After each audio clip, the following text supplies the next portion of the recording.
Good morning father. Good morning. Good morning sir. ഇതുവരെ identify ചെയ്യാൻ കഴിയാത്തൊരു ബോഡി ഇന്നലെ രാത്രി മോർച്ചറിയിൽ നിന്നും കളവ് പോയി. ആരെയാണ് ഇപ്പോൾ ഇവിടെ അടക്കം ചെയ്തത്? ജോൺ എന്നാണ് പേര് പറഞ്ഞത്. ഓഹോ. അദ്ദേഹത്തിന്റെ ഭാര്യ ഇവിടെ ഉണ്ടായിരുന്നു. ഇവിടെ എവിടെ? സ്വന്തം നാട്ടിലുള്ള പള്ളിയിലേക്ക് കൊണ്ടുപോകാൻ നിവൃത്തിയില്ലെന്നും പറഞ്ഞ് ആ കുട്ടി കരഞ്ഞപ്പോ ഞാൻ കൂടുതലൊന്നും തിരക്കിയില്ല. അയാൾ കൊല ചെയ്യപ്പെട്ടതായിരുന്നു.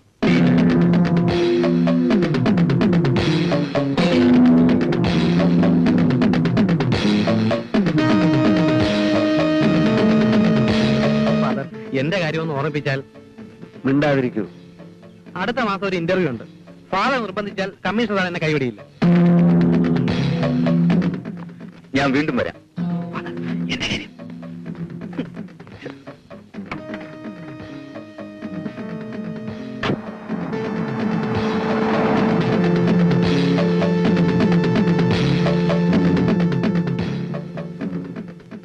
അവിവേകമാണെങ്കിൽ ഫാദർ ക്ഷമിക്കണം.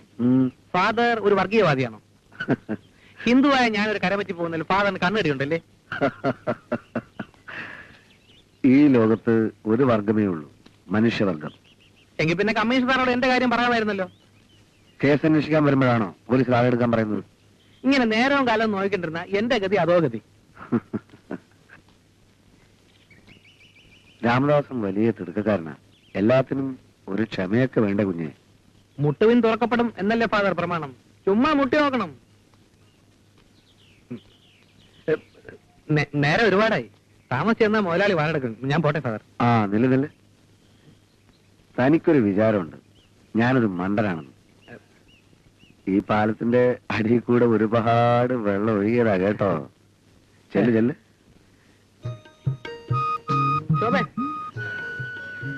സെമിത്തേരിയിലെ ശോകമുഖമായ അന്തരീക്ഷമായി പോയി.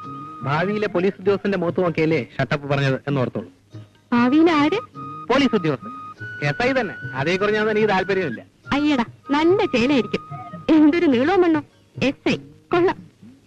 അങ്ങനെ കളിയാക്കൊന്നും വേണ്ട. ഒരു ദിവസം കാത്തിട്ടുണ്ടെന്ന് നിന്നെ അറസ്റ്റ് ചെയ്യും. എന്നെ അറസ്റ്റ് ചെയ്യാനാണോ SI ആവുന്നത്? അത് വേണ്ടല്ലോ. ശോഭയെ പണ്ടേ അറസ്റ്റ് ചെയ്ത് ഈ ലോക്കപ്പിലാക്കിയതല്ലേ. തൊപ്പി കിട്ടിയ അന്ന് തന്നെ ഞാൻ നാട്ടിലൊന്ന് പോകും. എന്നെ 7ാം കൂലിയായി കരുതുന്ന എന്റെ അച്ഛനെ ഒന്ന് വരട്ടണം.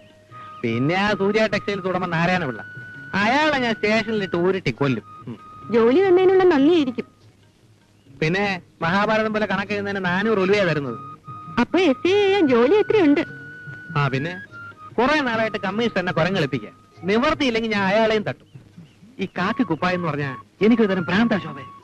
എന്റെ ചേട്ടന് പോലീസുകാരെ ഇഷ്ടേയല്ല. അത് നിന്റെ ചേട്ടൻ വല്ല മോഷണ കേസിലും പെട്ട് പോലീസുകാരെ നല്ല പട കിട്ടിയിരിക്കും. എന്റെ ചേട്ടന് ദാസേനെ പോലെ അത്രയും ഗതികേടൊന്നും ഇല്ല.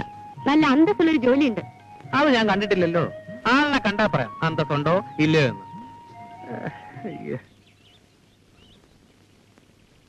എന്താ അത്ര ചിരിക്കാനുള്ളത്? ഞാനും ശോഭയും തമ്മിൽ പ്രേമം തന്നെ. തടസ്സപ്പെടുത്താൻ ഇറങ്ങിക്കൊള്ളു. ചെല്ലു ജീവിതം മുഴുവൻ ടൈപ്പടിച്ച് തിരക്കി. വൈകിട്ട് ഫോൺ ചെയ്യണേ. Hello. Yes, commissioner Samuel here. Oh mister Varma, how are you? വരാം. Something serious? ഓക്കെ, ഇപ്പൊ തന്നെ വരാം.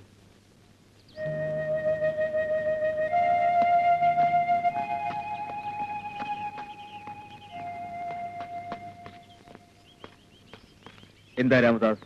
അല്ല, എന്റെ കാര്യം എന്തായി സാർ? നേരായ വിധത്തിൽ അപ്ലൈ ചെയ്യാൻ ഞാൻ നേരത്തെ പറഞ്ഞിരുന്നതല്ലേ? പറഞ്ഞിരുന്നു, അപ്ലൈ ചെയ്തിട്ടുണ്ട്. പക്ഷെ സാർ കൂടി ഒന്ന് മനസ്സ് വെച്ചാലേ കാര്യം നടക്കും. ഈ പാവത്തിന്റെ ആഗ്രഹം നടത്തി തരാൻ മറ്റാരുമില്ല സാർ. ഇത്ര പെട്ടെന്ന് കരയുന്നവരെ എങ്ങനെ ഡിപ്പാർട്ട്മെന്റിൽ എടുക്കും? Sorry sir. ഡ്രൈവർ,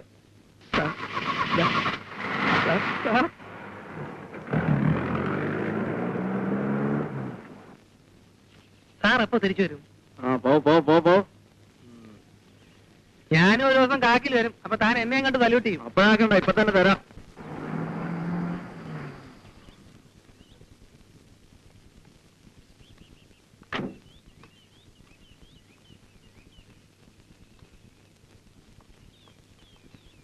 വരൂ. What happened? പറയാം, വരൂ.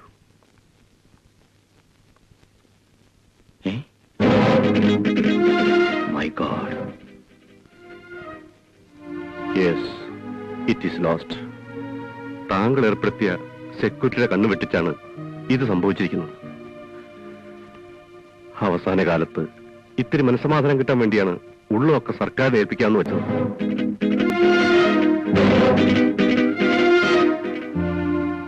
എപ്പോഴാണ് സംഭവിച്ചത്? 3-4 ദിവസങ്ങൾക്ക് ശേഷം ഇന്ന് കാലത്താണ് ഞാൻ ഈ ഭാഗത്തേക്ക് വന്നത്. കനത്ത സെക്യൂരിറ്റി ഏർപ്പാടുള്ളപ്പോ ഞാനെന്തിന് ഭയപ്പെടണം? മിസ്റ്റർ വർമ്മ ഇക്കാര്യം മറ്റാരെങ്കിലും അറിയിച്ചോ? ആദ്യം അറിയിച്ചത് താങ്കളെ തന്നെയാണ്. തൽക്കാലം ഇത് മറ്റാരും അറിയാതിരിക്കുന്നതാണ് നല്ലത്. ലോകത്തിലെ തന്നെ അപൂർവമായൊരു ഡയമണ്ട് കളക്ഷൻ ആയിരുന്നു അത്. പ്രപിതാമഹന്മാരുടെ കാലത്തുള്ള ശേഖരം. എന്നുമെന്നും ഈ കുടുംബത്തിന്റെ ഓർമ്മയ്ക്കായി അത് സൂക്ഷിക്കപ്പെടാൻ ആഗ്രഹിച്ചുകൊണ്ടാണ് സർക്കാരിന് മുലകൂട്ടാൻ ശ്രമിച്ചത്. അതൊരു വയ്യാവേലിയായി. ഇനി നിങ്ങളുടെ കോടതിയിൽ സാക്ഷിക്കൊള്ളും കയറ്റി നിർത്തിയില്ലേ? മിസ്റ്റർ വർമ്മ അപ്സെറ്റ് ആകരുത്. വയസ്സുകാലത്ത് എല്ലാ ദുർവിധികളും എന്നെ പിടികൂടുകയാണ്. ഒരിക്കലും ഉണങ്ങാത്ത ഒരു മുറിവ് മനസ്സിലേൽപ്പിച്ചിട്ട് എന്റെ മകൾ പോയി. 6 മാസത്തിനകം ഇപ്പോൾ ഇതും. മിസ്റ്റർ വർമ്മ എന്നോട് സഹകരിക്കുകയാണെങ്കിൽ എനിക്ക് എന്തെങ്കിലും ചെയ്യാൻ കഴിയും. പറയൂ.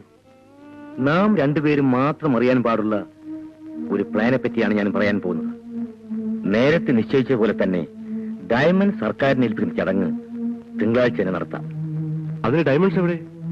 ഡയമണ്ട്സ് താങ്കളുടെ കയ്യിൽ തന്നെ ഉള്ളതായി നമ്മൾ ഭാവിക്കുന്നു. ഭാവിച്ചാൽ കൊടുക്കുകയും വേണ്ടേ? വേണ്ട. ചടങ്ങ് നടക്കുന്ന ഹോട്ടലിൽ താങ്കൾ തലേ ദിവസം തന്നെ എത്തുന്നു. I mean with diamonds. അവിടെ വെച്ചൊരാൾ താങ്കളുടെ കയ്യിൽ നിന്നും ഡയമണ്ട് സൂക്ഷിച്ച ബോക്സ് തട്ടിയെടുത്ത് രക്ഷപ്പെടുന്നു. ആര്? നമ്മൾ ഏർപ്പാട് ചെയ്യുന്ന ഒരാൾ.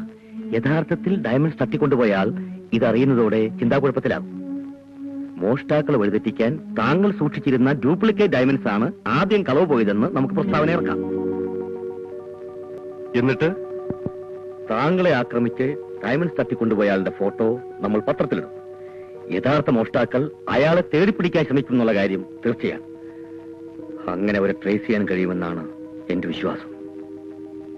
ഡയമണ്ട്സ് തട്ടിക്കൊണ്ടുപോകാൻ ഇത്രയും ബുദ്ധി കാണിച്ച അവർ ഈ നാടകത്തിൽ വീഴുമെന്നാണോ വിചാരം? എളുപ്പമല്ലെന്നറിയാം. അതുകൊണ്ട് തന്നെ ഈ നാടകത്തിന് അല്പം കൂടെ നിറക്കൂട്ട് വേണം. മനസ്സിലായില്ല.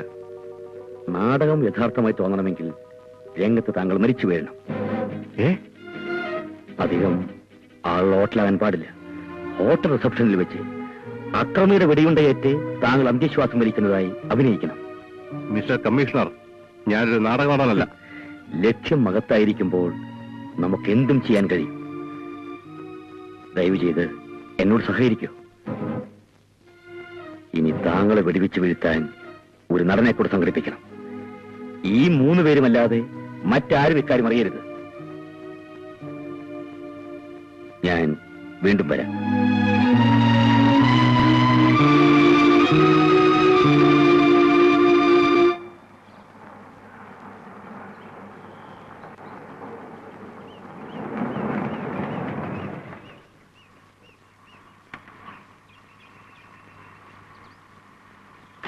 സെന്റ് ജോസഫ് ചർച്ചിൽ അച്ഛനെ ചെന്ന് കണ്ടിട്ട് രാമദാസിനെ ഇങ്ങോട്ട് അയക്കാൻ പറയും. എത്രയും വേഗം. അയാൾ താമസിക്കുന്നത് ചർച്ചിനടുത്ത് എവിടെയാണ്? അച്ഛൻ പറഞ്ഞു തരും.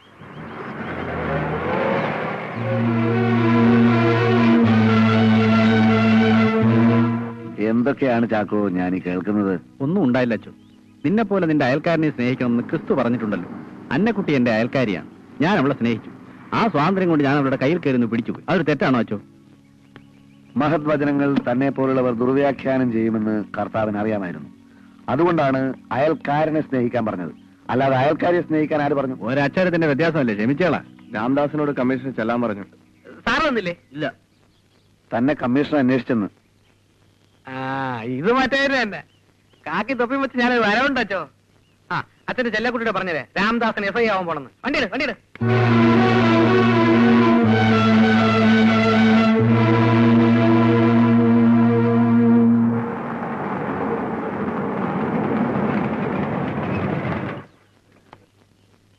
Good morning sir. മോർണിംഗ്. പോയിക്കോളൂ. കാരണം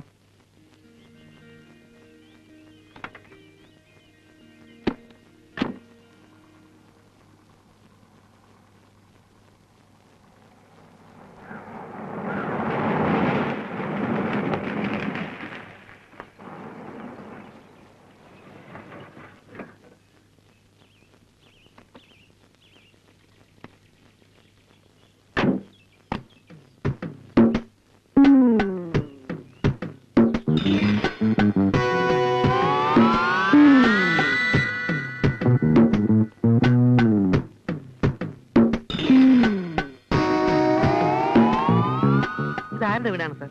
ഇരിക്കൂ. വേണ്ട സാർ. ഇരിക്കാൻ.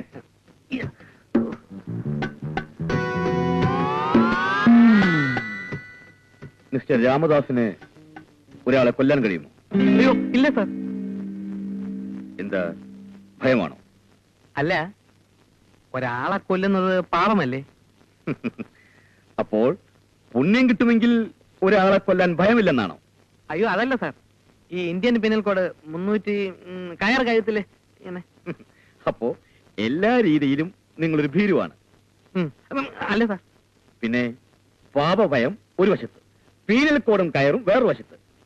അത് സാറ് പറഞ്ഞ എനിക്ക് ഭയമില്ല. കൊല്ലണോ കൊല്ലാം, തല്ലണോ തല്ലാം. പക്ഷെ എനിക്ക് എങ്ങനെയെങ്കിലും എസ് ഐ ആയി കിട്ടിയാൽ മതിയായിരുന്നു. അങ്ങനെയാണെങ്കിൽ നിങ്ങളൊരാളെ കൊല്ലേണ്ടി വരും. പേടിക്കണ്ട, കൊല്ലുന്നതായി അഭിനയിച്ചാൽ മതി. ആഹാ, അത്രയേ ഉള്ളൂ. അതൊരു പ്രശ്നമേ അല്ല. ഒരു കേസ് തെളിയിക്കുന്നതിന് വേണ്ടിയാണ് ഞാനും മിസ്റ്റർ രാമദാസും മരിക്കുന്നതായി അഭിനയിക്കുന്ന ആളും മാത്രം അറിയുന്ന ഒരു രഹസ്യ നാടകം. മിസ്റ്റർ രാമദാസിനെ എനിക്ക് വിശ്വസിക്കാം. ഒരു ചാൻസ് നോക്കണം സാർ. വിശദാംശങ്ങൾ ഞാൻ പിന്നീട് പറയാം. എന്റെ നിർദ്ദേശം കിട്ടാതെ ഇനി നിങ്ങൾ ഈ വീട്ടിൽ നിന്ന് പുറത്തിറങ്ങാനോ ആരെയെങ്കിലും കാണാനോ പാടില്ല. ഏറ്റു.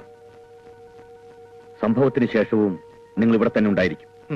ഇവിടെ വായിക്കാൻ പുസ്തകങ്ങളുണ്ട്. അപ്പൊ ശാപ്പാടിന്റെ കാര്യം? അടുക്കളയിൽ എല്ലാ സംവിധാനങ്ങളുമുണ്ട്. വാർത്തകൾ കേൾക്കാൻ ടിവിയുമുണ്ട്.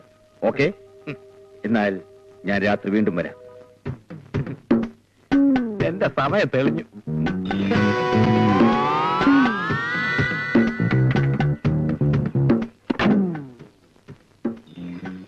സാർ, അടുത്ത മാസമാണ് ഇന്റർവ്യൂ. പോലീസുകാർക്കും ഡോക്ടർമാർക്കും രാത്രിയുമില്ല പകലുമില്ല. ഞങ്ങൾ ബിസിനസ്സുകാർ അല്പം സുഖിയന്മാരാ. അതുകൊണ്ട് ഞാൻ കിടക്കാൻ പോണു. Good night. Good night. Joychan പറയുന്ന ഒന്നും എനിക്ക് പിടികിട്ടുന്നില്ല. എന്തിനാ ഇപ്പൊ ശവം? ഞാൻ പറയുന്നത് നീ കേട്ടാൽ മതി. ഒരു കേസന്വേഷണത്തിന് വേണ്ടിയാണ്. പക്ഷേ സംഭവം കോൺഫിഡൻഷ്യൽ ആയിരിക്കണം. ഫോറൻസിക് വിഭാഗത്തിന്റെ ചാർജ് ഇപ്പോൾ നിനക്ക് തന്നെയല്ലേ? അതെ.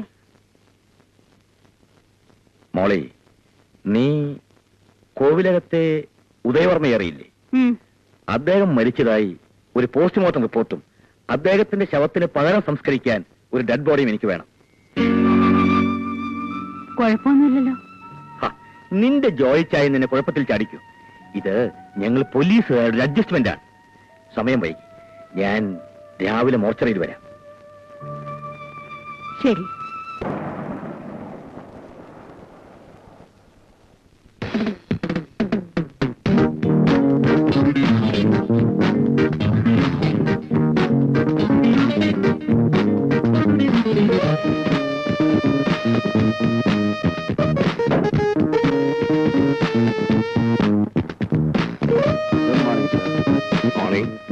What can I do for you, sir?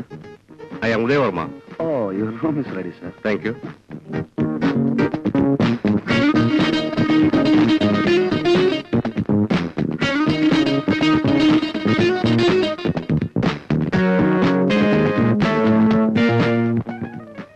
You have safety lockers in your rooms? Sorry, sir. You can have a shelf in the room.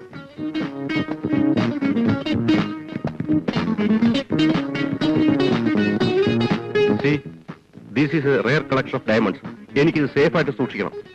Mister Varma,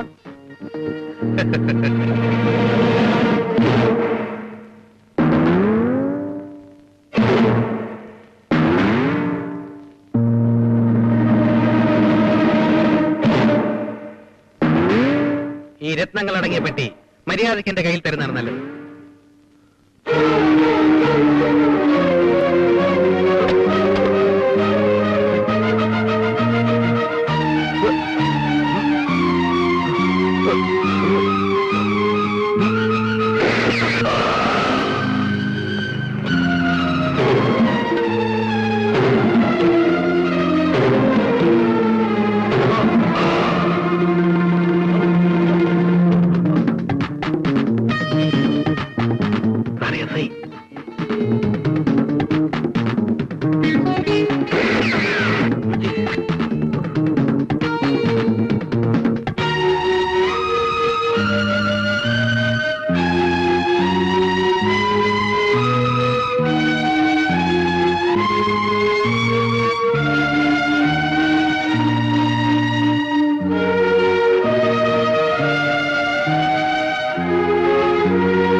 അപ്പോൾ എല്ലാം പറഞ്ഞതുപോലെ എന്തു തന്നെ സംഭവിച്ചാലും എന്റെ നിർദ്ദേശം കിട്ടുന്നതുവരെ ഒളിവിൽ തന്നെ കഴിയണം.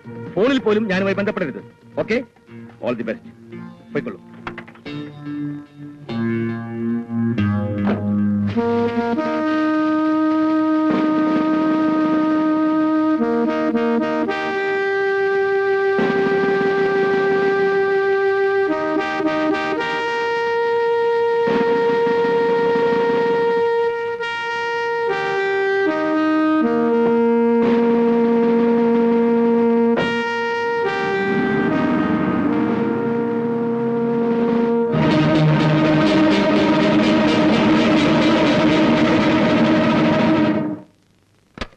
സാഹചര്യ തെളിവുകളിൽ നിന്നും സാക്ഷികളിൽ നിന്നും മനസ്സിലാവുന്നത് വർമ്മയെ കൊല ചെയ്ത് ഡയമണ്ട്സ് തട്ടിക്കൊണ്ടുപോയത് രാമദാസ് എന്നൊരാളാണ്.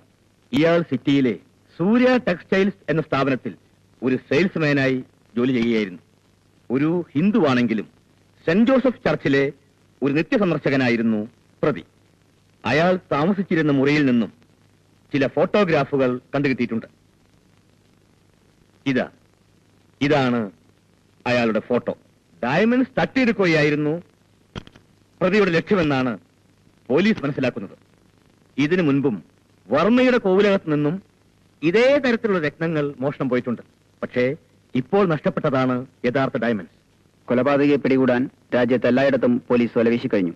റെയിൽവേ സ്റ്റേഷനുകൾ, എയർപോർട്ടുകൾ തുടങ്ങി അക്രമി കടന്നുകളയാൻ സാധ്യതയുള്ള എല്ലാ മാർഗങ്ങളിലും അത്യന്തം ജാഗരൂകരായിരിക്കാനാണ് പോലീസിന് കിട്ടിയിരിക്കുന്ന നിർദ്ദേശം. രാംദാസ് എന്ന പേരിൽ അറിയപ്പെടുന്ന ഈ സാമൂഹ്യ വിരുദ്ധനെ കണ്ടുമുട്ടുന്നവർ ഉടനടി അടുത്തുള്ള പോലീസ് സ്റ്റേഷനിൽ വിവരം അറിയിക്കണമെന്ന് ഇൻസ്പെക്ടർ ജനറൽ ഓഫ് പോലീസ് ഒരു പ്രത്യേക അറിയിപ്പിലൂടെ അഭ്യർത്ഥിച്ചിരിക്കുന്നു. ഞാനിവിടെ ഉണ്ടെന്ന് പറയണേ. തപ്പ്.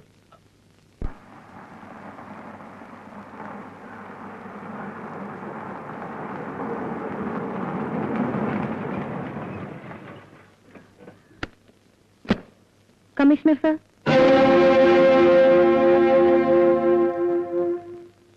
മനസ്സിലായില്ല.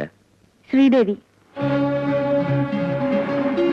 എന്ന് വെച്ചാൽ തെക്കേ കോവിലകത്ത് ഉദയവർമ്മ തമ്പുരാന്റെ മകൾ ശ്രീദേവി. കേട്ടിട്ടുണ്ട്. 6 മാസങ്ങൾക്ക് മുമ്പ് വീട് വിട്ടിറങ്ങിപ്പോയ മകളെപ്പറ്റി മിസ്റ്റർ വർമ്മ ദുഃഖത്തോടെ എന്നോട് പറഞ്ഞിട്ടുണ്ട്. ഒരു ചോദ്യത്തിന് ഉത്തരം കിട്ടാൻ വേണ്ടിയാണ് ഇതുവരെ വന്നത്. എന്റെ അച്ഛൻ എവിടെ? അച്ഛൻ? അപ്പോൾ വിവരങ്ങളൊന്നും ശ്രീദേവി അറിഞ്ഞില്ലേ? I am very sorry. He is no more. കരൾ രോഗം ബാധിച്ച് മരിച്ച് ഒരു തോമസിന്റെ ശരീരം ഉദയവർമ്മയുടെ ഒന്നും പറഞ്ഞ് സംസ്കരിച്ചത് ആരെ പറ്റിക്കാനാണെന്ന് എനിക്കറിയില്ല. അതൊക്കെ നിങ്ങൾ പോലീസുകാരുടെ കാര്യം. പക്ഷെ ഇപ്പോൾ ഉദയവർമ്മയുടെ മകൾ ശ്രീദേവിയാണ് ചോദിക്കുന്നത്. ഒന്നും ഒളിക്കണ്ട. എന്റെ അച്ഛൻ എവിടെ? Don't be stupid. നിങ്ങൾക്കറിയാം എന്റെ അച്ഛൻ എവിടെയെന്ന്. അത് നിങ്ങൾക്കറിയാമെന്ന് എനിക്ക് നന്നായിട്ടറിയാം. പക്ഷെ ഒന്നും നിങ്ങൾക്കറിയില്ല. നിങ്ങൾക്കറിയേണ്ട പലതും എനിക്കറിയാമെന്ന്. What do you mean? താങ്കളുടെ കൃത്യനിർവഹണം തടസ്സപ്പെടുത്തുകയല്ല എന്റെ ഉദ്ദേശം. എപ്പോൾ എനിക്ക് എന്ത് സംഭവിക്കുമെന്ന് എനിക്ക് തന്നെ അറിയില്ല. എന്തെങ്കിലും സംഭവിക്കുന്നതിന് മുൻപ് എനിക്ക് എന്റെ അച്ഛനെ കാണണം.